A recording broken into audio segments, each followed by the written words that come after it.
Now bring in from 24/7 Sports Jeff Hansen to talk all things recruiting and signees. Jeffrey, how we doing, man? Doing well. How are you guys this morning? We're doing good. We got a ranked matchup in basketball. We got football to talk about, so it is a good day for a daily sports show. Okay, Saturday it was a big deal that BYU signed four-star safety Faletau Satuala. He announced on national TV. Apparently this had been in the works because BYU had the graphic ready and whatnot. He had signed in the early period. What did his signing mean for BYU in this class, and what does he bring to the table?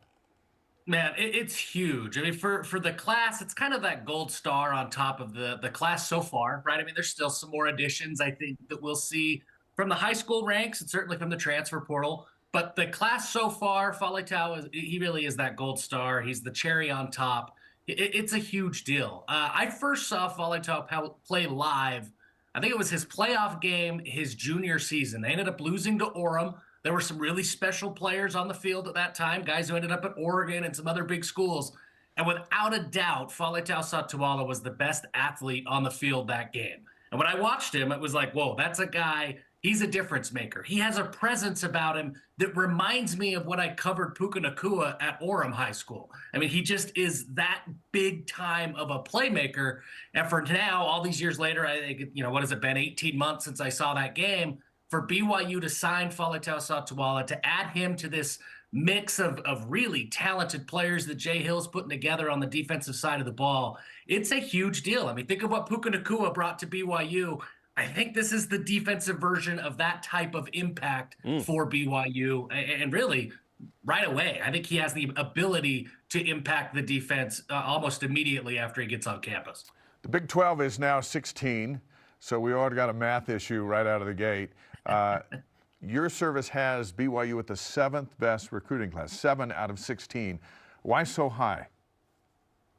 BYU's done really well with the high school players that they haven't got in the past. I mean, you look at guys like Satuala, you look at a Reiner Swanson, Danny Saili flipping from Texas Tech.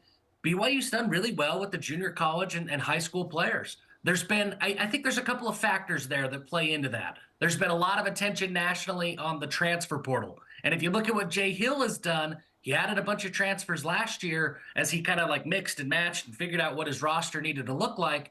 But this recruiting cycle, it doesn't seem like he's as transfer portal heavy. Jack Kelly is still there. Mark Collins is committed. So there's still a couple of guys that have committed out of the portal. But he's getting guys that are coming from high school or coming from the junior college ranks that are going to stick around for a few years, and that seems like what Jay wants to do. So while so much of the country is focused on the transfer portal, Jay Hill's kind of looking somewhere else and saying, hey, there's some junior college players that are going to make a big-time impact for me in Provo, and nobody's really looking at them. It's kind of what Jay's always had to do, right? When he was at Weber State, he had to look where others weren't looking to get talent. He's got a knack for that, and I think he's done that again in this class for BYU. And that helps because when you're going toe-to-toe with certain transfers, a lot of those guys want money. And BYU, while it's trying to get better in that space and has done fine, it might take a sec before BYU is one of the elite teams in terms of paying guys. It's not what BYU's about. They want a certain kind of guy, and it seems like they're doing better at getting that kind of guy. But back to sort of impact freshmen out of high school. Typically, you don't have too many that come in and play right away. You mentioned that Satuala could at safety, and certainly you hope you don't have to go to the well like BYU did this last year. But we saw some freshmen playing this year. Who do you think is the most likely among the class to perhaps get some playing time, maybe starting, but probably not, as in the two deep? Yeah, so for me, I look at that impact freshman question. I always look at it kind of like I look at my fantasy football roster. Like, what makes a good fantasy football player? You've got to have opportunity as much as you have to have talent, right? I mean, you could be a really, really good running back, but if you're behind another really, really good running back, you're not going to play. So I look at what BYU's roster looks like going into next year. That safety position, there's going to be an opportunity for guys like Tommy Prasis and for Faletau Satuala to come in and earn early playing time. Now, that's not to say that BYU is completely devoid of talent or anything like that. Michael Harper's coming back, Raider DeMooney. I mean, there's all those guys that played, Crew Wakely, Tanner Wall. They're all still there. But there wasn't anybody who was healthy enough for 12 games that you look at them and you have them immediately penciled in as an absolute starter, no questions asked. Micah Harper probably could be that guy, but he's coming off a major injury, so you don't really know if he's going to be able to play. Crew Wakely had, he was up and down throughout the year. Tanner Wall got hurt. Raider Demooney still young.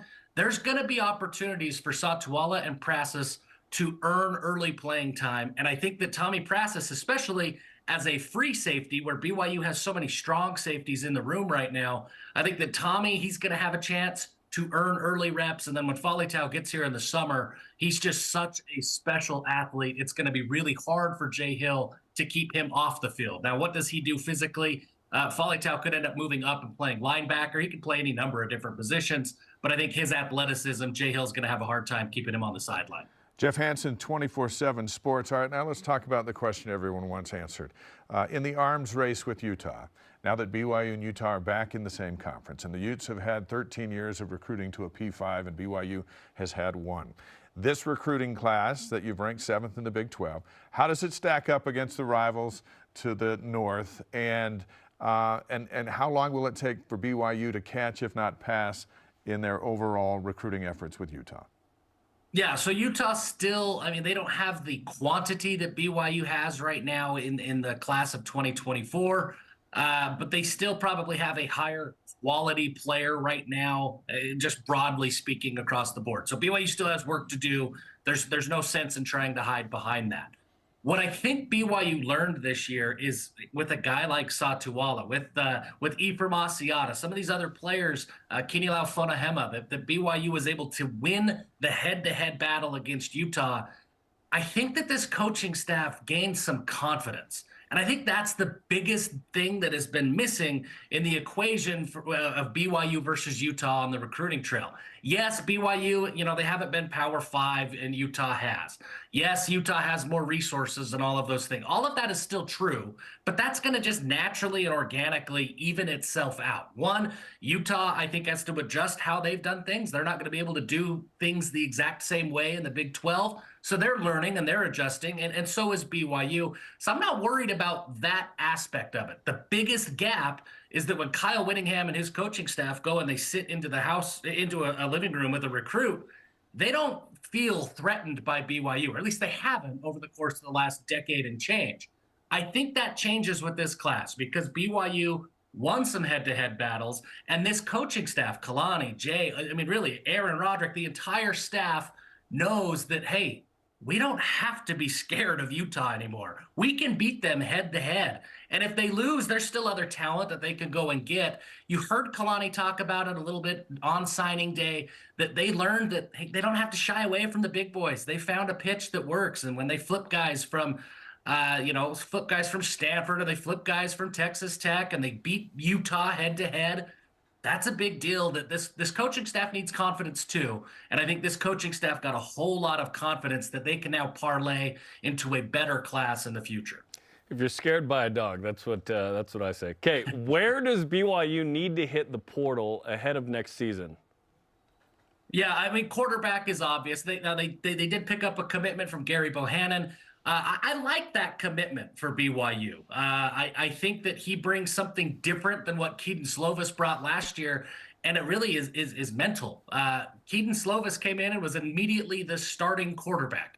Gary Bohannon's not going to immediately be named the starting quarterback. He's not going to be handed the job in the spring either. So I think throughout this offseason, Jake Retzlaff, guys in the room like Ryder Burton, Cade Finnegan, and Gary Bohannon, they're going to have to compete. They're going to have to push each other to get better. And I don't see Aaron Roderick naming a starting quarterback probably until fall camp starts. I think that's good for the locker room. I think that competition is going to be good for every quarterback on the roster. They still probably need an offensive lineman or two, and I could see BYU still looking. Running back I think is obvious, and then maybe a defensive back or two. Gennaro likes to have that kind of depth at his cornerback position, and I think that BYU, even with the addition of Mark Collins, I think they could still potentially add one more cornerback to give to Coach Guilford so that he could fill out his depth chart. Good stuff. Go check out Jeff Hansen on 24/7 Sports covering the Cougs. We appreciate the time, Jeff. Thanks, guys. Appreciate you.